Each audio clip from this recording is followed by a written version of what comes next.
Hi friends, I'm Tilak. You're watching Tech May Be Unique, and today we're going to see how to delete the table if you are just adding a more tables in a single slide. You just need to delete a table, a remaining table.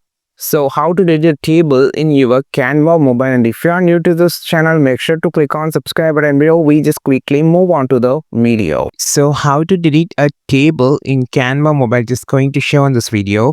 So now we can see there is already two table. So I just accidentally or just added a table here like this. So I just need to delete the table. So to delete the table, first click on the table and you have this option called delete on the top.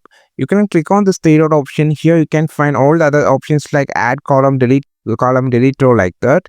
So if you have the quick menu to delete the table, click on the table, that's it. You have this pop-up. If you can't find the pop-up, click on this three dot option and here you can also find the pop-up, or just close this option on the bottom, click on this, they click on the delete option, and here you have this stay option and you just need to delete, click on the delete table option and the table has been deleted.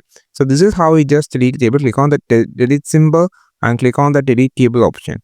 So I think this video helped you a lot. Like this video, share this video, subscribe this channel. We will meet on next video with a super valuable content. This is Tilak signing off from Tech May Be Unique. Have a wonderful day.